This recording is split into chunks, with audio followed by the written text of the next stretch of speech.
के इस वीडियो में आपका स्वागत है। आज हम लोग 10th का एक टॉपिक है क्वाड्रेटिक इक्वेशन। तो क्वाड्रेटिक इक्वेशन के बारे में यहाँ पे देखेंगे और वन शॉट वीडियो में जितने भी इस पे माइंड मैपिंग करेंगे, जितने भी कॉन्सेप्ट हैं सबको यूज करेंगे और अच्छे अच्छे सेलेक्टेड क्वेश्चंस हैं उनको यहाँ पे हमने लिया है।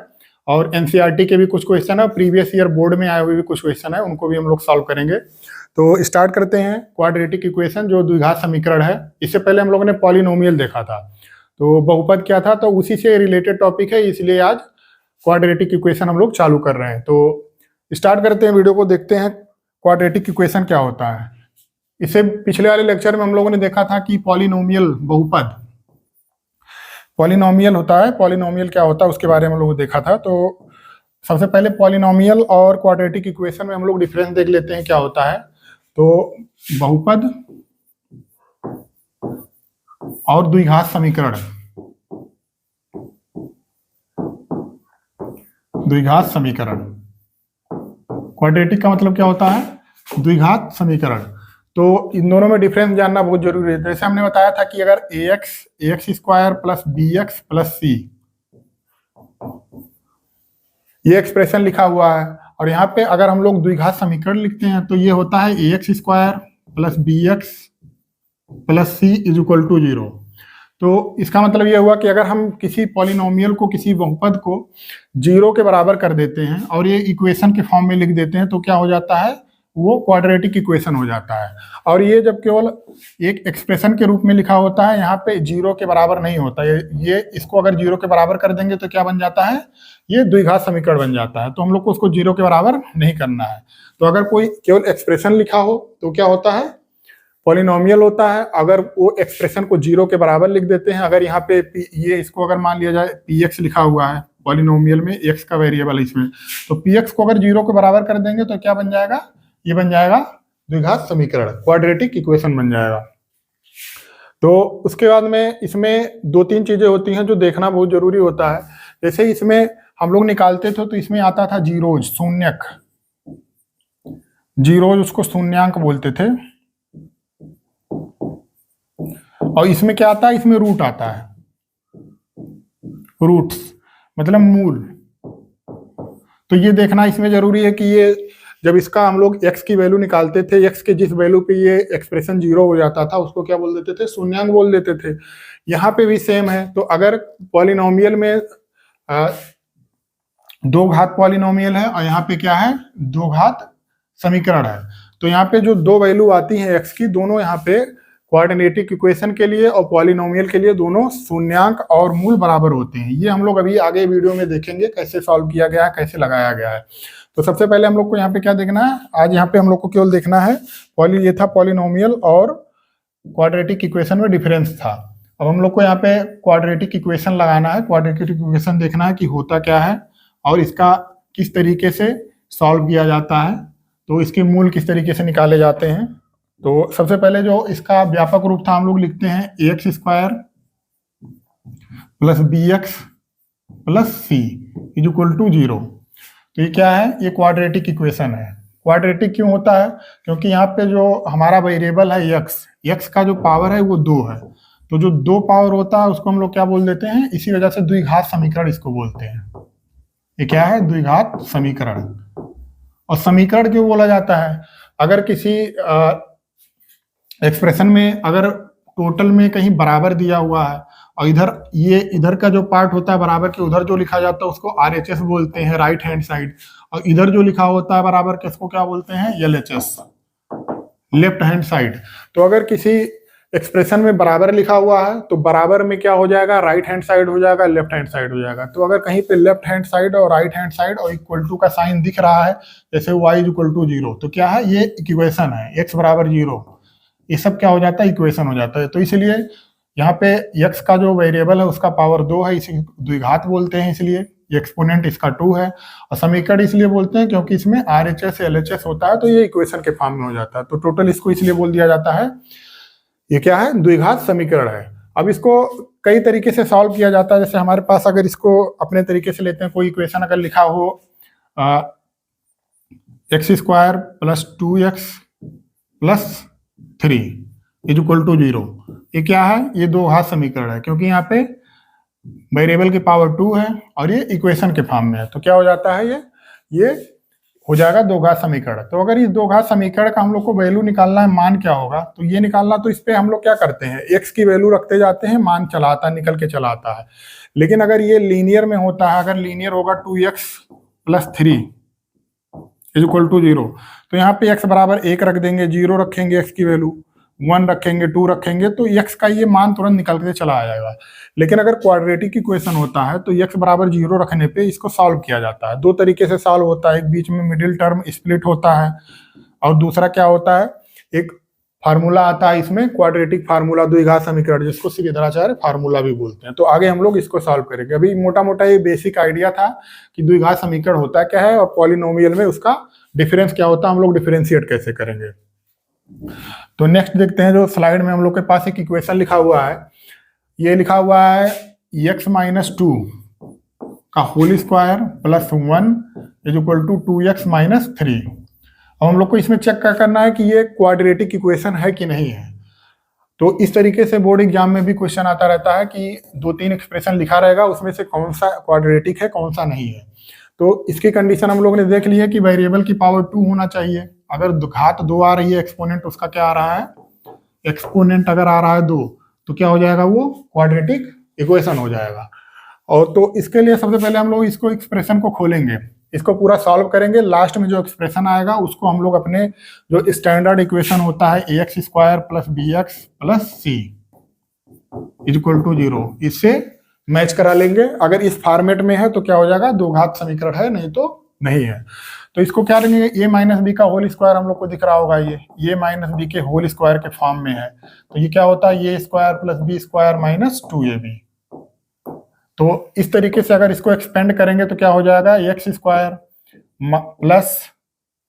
b का स्क्वायर, b - 2 है तो इसको स्क्वायर कर देंगे, -2ab, तो 2x और -2, यहाँ पे ये की जगह क्या है, x है, और b की जगह -2 है, प्लस ये अपना मेन इक्वेशन है।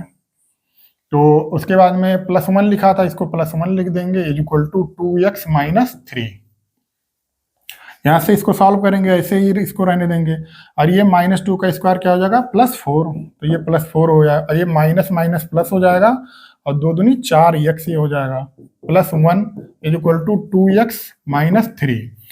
तो अगर इसको हम लोग सॉल्व कर लेंगे तो ये 4x, 2x² और ये 4x इधर है, ये 2x इधर है, तो इसको हम लोग इस साइड में ले आएंगे, तो 4x - 2x क्या बच जाएगा, 2x हो जाएगा, और ये क्या है, 4 और 1 5, तो इधर -3 था और ये 5 है, प्लस में उधर जाएगा तो माइनस हो जाएगा, -5।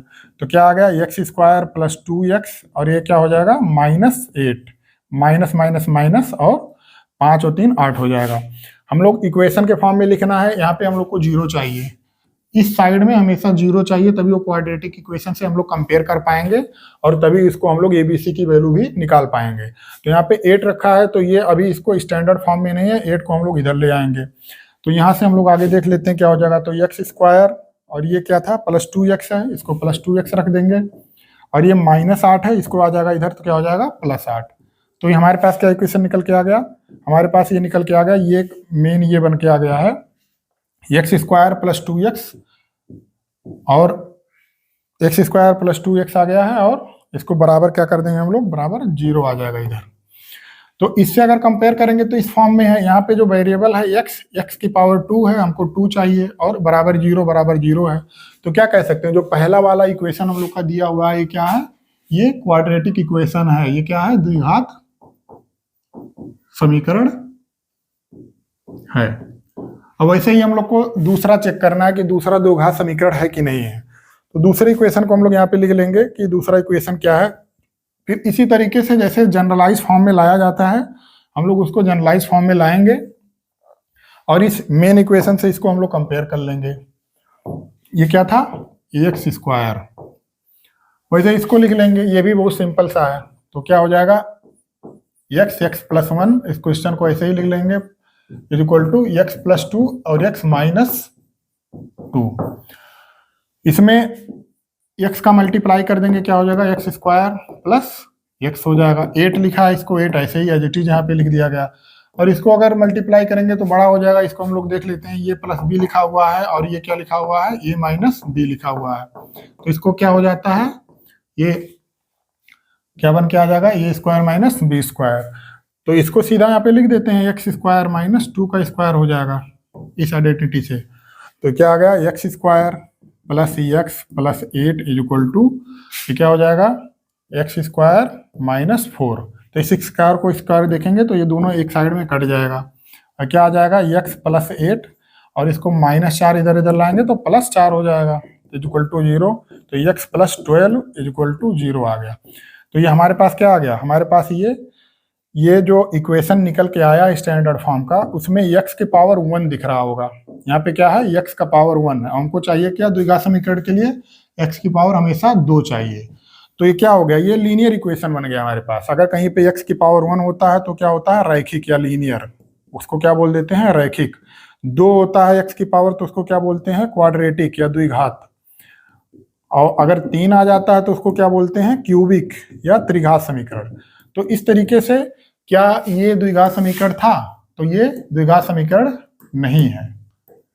तो इस तरीके से अगर कुछ दिया रहेगा एक्सप्रेशन तो हम लोग को क्या करना रहेगा, जनरलाइज करना है, उसके बाद में इसको सॉल्व करना है। फिर नेक्स्ट पार्ट देखते हैं, जीरोज और रूट में डिफरेंस क्या होता है। तो इसका हम लोग ने अभी एक इक्वेशन सॉल्व किया था, इसको ऐसे ही लिख लेते हैं जैसे लिखा था standard form, a x square plus b x plus c. ये क्या है, ये अगर 0 के बराबर नहीं रखेंगे तो क्या बोला जाता है, इसको बोला जाता है बहुपद। ये क्या हो जाएगा, द्विघात बहुपद हो जाएगा। ये क्या है, द्विघात बहुपद। अगर ये x square plus b x plus c is equal to 0, तो इसको हम लोग क्या बोल देते हैं, ये हो जाता है द्विघात समीकरण। तो इसके भी हम लोग को क्या आते थे, हम लोगों ने पिछले वीडियो में देखा था, पिछले लेक्चर में, कि अगर दो घात बहुपद होता है तो दो घात बहुपद को जब सॉल्व करते हैं तो उसमें x की 2 वैल्यू निकल के आती है। तो जो x की 2 वैल्यू निकल के आती है, अगर यहाँ को सॉल्व कर लेते हैं हम लोग, तो वो क्या हो जाता है, उसको हम लोग क्या बोल देते हैं, जीरोज बोल देते हैं या शून्यांक बोलते हैं। जीरोज की क्या बोलते हैं, शून्यांक, हिंदी में इसको शून्यांक बोल देते हैं। तो जो भी निकल के आता है, और यहाँ पे क्या होता है, x की जो 2 वैल्यू निकल के आते हैं इसको रूट बोल देते हैं या मूल बोलते हैं, मूल। तो अगर दोनों, अगर क्वाड्रेटिक पॉलिनोमियल है और क्वाड्रेटिक इक्वेशन है, इस सिचुएशन में शून्यांक और मूल दोनों बराबर हो जाते हैं। यहाँ पे अगर इसके मूल को हम लोग अल्फा और बीटा ले लें, और यहाँ पे भी अगर अल्फा और बीटा लेते हैं, तो इसको जब सॉल्व करते हैं तो इन दोनों का इक्वेशन सेम ही आता है। जैसे वहाँ पे हम लोग ने सॉल्व किया था तो क्या आया था, अल्फा प्लस बीटा लेते हैं तो ये आ जाता है माइनस बी बाई ए, और अल्फा मल्टीप्लाइड बाई बीटा लेते हैं, दोनों का गुणनफल लेते हैं तो क्या आता था, अचर पद और x का कोफिशियंट, एक्स स्क्वायर का कोफिशियंट, एक्स स्क्वायर का गुणांक जो ये था, तो क्या आ जाता था, c बाई ए आता है। सेम यहाँ पे भी वही आएगा, alpha plus beta is equal to क्या आता है, यहाँ से जो ये आता है वही आता है माइनस बी बाई ए, और अल्फा मल्टीप्लाइड बाई बीटा करेंगे तो क्या आ जाएगा, c बाई ए। तो इस कंडीशन में हम लोगों ने क्या देखा, अगर द्विघात बहुपद है, दो घात समीकरण है, तो शून्यांक और रूट बराबर हो जाते हैं, सेम वही निकल के आता है। अगर इसको हम लोग को इक्वेशन बनाना होगा, द्विघात इक्वेशन बनाना है या फिर दो घात पॉलिनोमियल बनाना है, तो जैसे वहां पे लिखते थे x square minus alpha plus beta x plus alpha beta, तो ये क्या आ जाता था, दो घात बहुपद निकल के आ जाता था। अगर हमको मूल दिया हो, अल्फा और बीटा की वैल्यू बताओ तो इसमें रख देंगे तो एक्सप्रेशन निकल के आ जाता है। वैसे यहाँ पे भी क्या आ जाएगा, एक्स स्क्वायर प्लस माइनस होता है ये x square minus alpha plus beta x, और ये क्या होता है, plus alpha beta is equal to 0। तो यहाँ से दो घात समीकरण निकल के आ जाएगा अगर हमको अल्फा और बीटा की वैल्यू मालूम हो, इक्वेशन ने दिया। इस तरीके का भी क्वेश्चन आता है सॉल्व करने के लिए। तो इस यहाँ से हम लोग जान सकते हैं कि थोड़ा सा माइंड मैपिंग हो जाएगा कि क्या था और क्या नहीं था। तो जो ये दो घात समीकरण होता है, a x square plus b x plus c is equal to 0, इसको सॉल्व करने के दो तरीके हैं। वैसे तो 3 तरीका था, एक होता है परफेक्ट स्क्वायर मेथड भी आता है, एक फैक्टर मेथड है, एक गुणनखंड विधि हो गया, और दूसरा क्या होता है, क्वाड्रेटिक फार्मूला, द्विघात सूत्र, इसको गुणनखंड विधि बोलते हैं। गुणनखंड विधि, और ये होता है द्विघात सूत्र, द्विघाती सूत्र बोलते हैं हिंदी में, द्विघाती सूत्र। इसी को हम लोग श्रीधराचार्य फार्मूला भी बोलते हैं। इसको सॉल्व करने की यक्स की जो वैल्यू यहाँ पे हम लोग निकालते हैं, यक्स के दो अलग अलग मान जो आते हैं, इनको निकालने के लिए अभी अपने सिलेबस में क्या है, दो है, एक दो गुणनखंड विधि है और एक क्या है, एक द्विघाती सूत्र है। तो सबसे पहले हम लोग यहाँ पे सॉल्व करते हैं कि गुणनखंड विधि क्या होती है, जो स्प्लिट, इससे पहले हम लोग ने द्विघात बहुपद में भी देखा था, वही सेम चीज यहाँ पे भी है कि जो मिडिल टर्म को एक स्प्लिट किया जाता है, निकाला जाता है, उसी को सॉल्व किया जाता है। तो सबसे पहला जो हम लोग का ये है, पहली विधि क्या थी, फैक्टर जो मेथड है, फैक्टर, इसको यहाँ पे सॉल्व करेंगे। तो इसके लिए एक इक्वेशन है अपने पास, इस इक्वेशन को ले लेते हैं।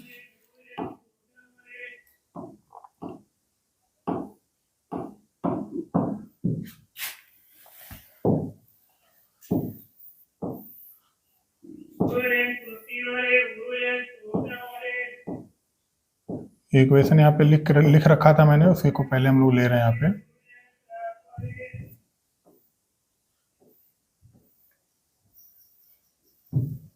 ये था, इसको यहाँ पे रख लेते हैं। ये है 2x स्क्वायर, 2x स्क्वायर क्या था, और माइनस 5x, यहाँ पे माइनस है, ये minus 5x plus 3 equal to 0। हम इसको गुणनखंड विधि से सॉल्व करेंगे। तो इसके लिए क्या तरीका होता है, इसके लिए जो मिडिल टर्म को स्प्लिट किया जाता है, दो भाग में तोड़ा जाता है। तो ये मिडिल टर्म यहाँ पे क्या है, -5 है। तो इस -5 को हमको दो भाग में तोड़ना है। वो किस प्रकार होने चाहिए कि उसका गुणा करने पर क्या आना चाहिए, जो यहाँ पे हमारा अचर पद होता है वो, और जो x स्क्वायर का कोफिशिएंट होता है, उन दोनों के मल्टीप्लाई में आना चाहिए। तो 2 यहाँ पे है, 3 यहाँ पे है, तो क्या होना चाहिए, 6 आना चाहिए, पॉजिटिव का 6 आना चाहिए मतलब गुणा करने पे। और जोड़ने पे क्या आना चाहिए, -5x आना चाहिए। इसको अगर जोड़ा जाए बीच वाले को तो क्या आना चाहिए, -5x आना चाहिए। मतलब हम लोग को क्या करना है, दो ऐसे फैक्टर करने हैं, इसको दो ऐसे पार्ट में तोड़ना है जिसको जोड़ने पे क्या है, -5 आए, और गुणा करने पे क्या है, 6 आए। तो यहाँ से देख लिए, अगर हम लोग को जोड़ने पे 5 लाना, 6 को मल्टी फैक्टर करेंगे, क्या कर सकते हैं, 2 गुणे 3 लिख दिए इसको। तो 2 गुणे 3 करेंगे तो गुणा करने पे 6 आएगा, और इन दोनों को जोड़ा जाएगा तो क्या आ जाएगा, 5 आ जाएगा। लेकिन हमको चाहिए क्या, -5 चाहिए। तो दोनों में अगर माइनस कर देंगे तो क्या हो जाएगा, -2 और प्लस -5, -3 सॉरी, तो ये क्या आ जाएगा, -5 आ जाएगा। तो गुणा करने पे क्या आ गया, 6 आ गया ये जो हमको चाहिए, और ऐड करने पे क्या आ गया, 5 आ गया। तो यहाँ पे हम लोग रख देते हैं वही चीज को। ये क्या लिखा था, x square 2x square minus, ये क्या हो जाएगा, वहां पे क्या रखा है, हम लोग को क्या लेना है, -2 और -5। तो -2x हो गया और -5x हो गया, प्लस 3 इक्वल टू 0। ये आ गया अपना, दो फैक्टर करने पे मिडिल टर्म को अगर स्प्लिट करेंगे तो इस तरीके से वो आ गया। ये रफ वर्क है, इसको साइड में कर देंगे हम लोग। फिर उसके बाद हम लोग को यहाँ से क्या करना है, कॉमन लेना है। ये 3 है, 3x आया, तो 2x यहाँ से हमको कॉमन दिख रहा है इन दोनों टर्म में, और इन दोनों टर्म को एक जोड़ा बनाएंगे और उसके बाद में एक कॉमन आ जाएगा। 2x कॉमन लेंगे तो x आ गया, उसके बाद में माइनस, यहाँ से क्या दिख रहा है, 2x कॉमन आ गया तो 1 आ जाएगा। और यहाँ पे माइनस हम लोग को कॉमन लेना है, यहाँ पे 3x, यहाँ पे 3 है तो -3 कॉमन ले लेते हैं। तो यहाँ से x आ जाएगा और माइनस का मल्टीप्लाई अंदर हो जाता है, तो क्या हो जाता है, माइनस, और 3 बाहर आ गया, 1 आ जाएगा, इक्वल टू 0 आ गया। तो इन दोनों में x -1 कॉमन है, तो x -1 को बाहर निकाल दिए, बचा क्या, 2x बचा है, और क्या बचा है, -3। तो क्या आ जाएगा, दूसरे ब्रैकेट में 2x - 3 इक्वल टू 0। तो यहाँ से एक बार इस ब्रैकेट को 0 कर देंगे, एक बार इस ब्रैकेट को 0 करेंगे, तो x -1 को 0 करेंगे तो x बराबर 1 आ जाएगा, और इसको 0 करेंगे तो क्या आ जाएगा, 2x इक्वल टू 3 आ गया, और x बराबर 3/2 आ गया। तो मतलब क्या हुआ, इस तरीके से हम लोग फैक्टर करके x की दो वैल्यू यहाँ से निकाल सकते हैं। ये जो दो वैल्यू आया, x की दो वैल्यू यहाँ से आराम से एकदम निकल सकता है। x बराबर क्या आ गया, 1 आ गया, और क्या आ गया, 3/2 आ गया। और यही जो दो वैल्यू निकल के आती है, इसी को हम लोग क्या बोल देते हैं, रूट्स ऑफ क्वाड्रेटिक इक्वेशन। ये क्या हो गए? Roots of quadratic equation. तो ये हो गया हम लोग का गुणनखंड विधि या फैक्टराइजेशन ऐसे करके निकालते हैं, या मिडिल टर्म स्प्लिट विधि हो गया मेथड। अब दूसरा हम लोग देखते हैं क्या है, क्वाड्रेटिक फार्मूला। ये क्वाड्रेटिक फार्मूला क्या होता है? इसका स्टैंडर्ड फॉर्म जो हम लोग लिखे थे इसको द्विघाती सूत्र बोलते हैं, अभी हम लोगों ने नोट किया है। तो इसका क्या था? ax square plus bx plus c is equal to 0। ये हमारे पास स्टैंडर्ड इक्वेशन है दो घात समीकरण का। तो इसका अगर हम लोग कोई ऐसा टर्म आ जाए जो मिडिल, जो बीच वाला पद है वो टर्म स्प्लिट नहीं हो रहा है, वो बहुत बड़ा आ गया, तो उसके लिए वहां पे ये फार्मूला हम लोग लगा देते हैं, इससे आसानी से आ जाता है। वो बहुत ज्यादा उसमें कैलकुलेशन करना पड़ता है और टाइम भी लगता है। तो इसके लिए एक इक्वेशन आता है, एक्स की वैल्यू निकल के आती है, क्या आती है? X square x is equal to आती है minus b plus minus under root b square minus 4ac divided by 2a। इसी को क्या बोलते हैं? इसी को बोलते हैं दो घाती सूत्र या दो घाती क्वाड्रेटिक फार्मूला बोलते हैं।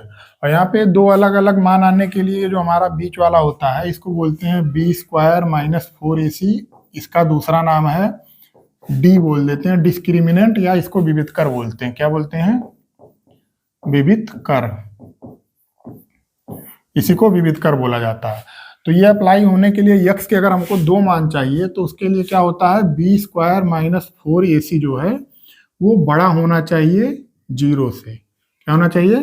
0 से बड़ा होना चाहिए। तो यक्स के हमारे दो मान यहाँ से निकल के आ जाएंगे। अभी हम लोग इस पर एक एग्जाम्पल लेंगे, आराम से ये एकदम क्लियर हो जाएगा। तो यक्स की वैल्यू निकालने के लिए दो घाती फार्मूला ये लग जाता है। और यहाँ पे हम लोग ने देख लिया ये बी स्क्वायर माइनस 4ac क्या होता है? बी स्क्वायर माइनस 4ac क्या होता है? इसको क्या बोलते हैं? डिस्क्रिमिनेंट या डी बोल देते हैं, ये विविध कर होता है। तो x की वैल्यू जो आती है उसका नेचर ऑफ रूट्स लिया जाता है कि कौन सा रूट होगा।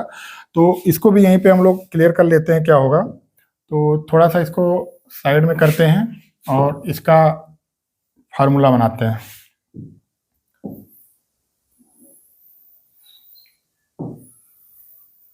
इसको थोड़ा साइड में करते हैं।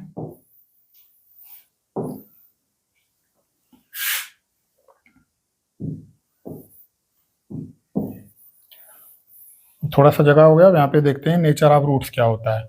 तो जो बी स्क्वायर माइनस 4ac यहाँ से निकल के आ जाता है, यहाँ पे बी ये पर टर्म होता है, जो यक्स स्क्वायर का गुणांक होता है उसको ये बोलते हैं, और जो यक्स का गुणांक होता है उसको बी आ जाता है। यहाँ से हम लोग कंपेयर कर लेंगे।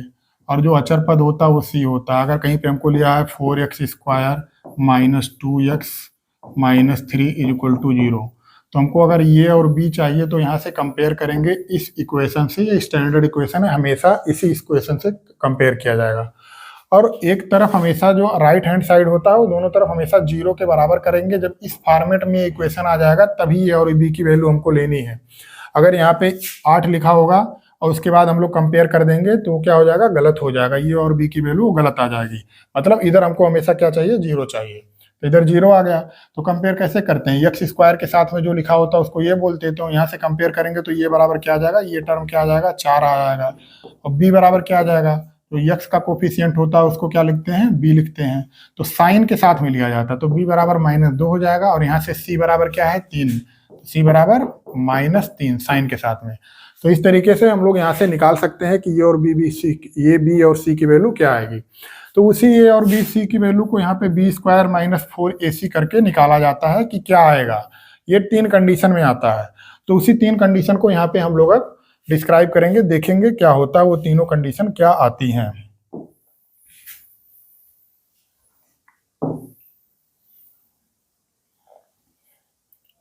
पहला क्या आ सकता है? पहला आ सकता है बी स्क्वायर माइनस 4ac, ये बड़ा आ सकता है 0 के, हमेशा 0 से कंपेयर किया जाएगा। दूसरा क्या आ सकता है? बी स्क्वायर माइनस 4ac बराबर आ सकता है 0 के। उसके बाद क्या आ सकता है? बी स्क्वायर माइनस 4ac, ये क्या होगा? छोटा होगा 0 से। यही केवल 3 कंडीशन यहाँ पे हम लोग की बनेगी, इससे ज़्यादा कंडीशन नहीं बनेगी। या तो बी स्क्वायर माइनस 4ac की वैल्यू 0 से बड़ी आ सकती है, या तो बराबर आ सकती है, या तो बी स्क्वायर माइनस 4ac 0 से छोटा आ जाएगा। तो अगर बी स्क्वायर माइनस 4ac अगर बड़ा आ रहा है, बड़ा आ रहा है मतलब कोई पॉजिटिव संख्या आएगी, तो उसका जो नेचर ऑफ रूट निकल के आता है वो क्या आता है, वो दो अलग अलग रूट मिलते हैं, दो अलग अलग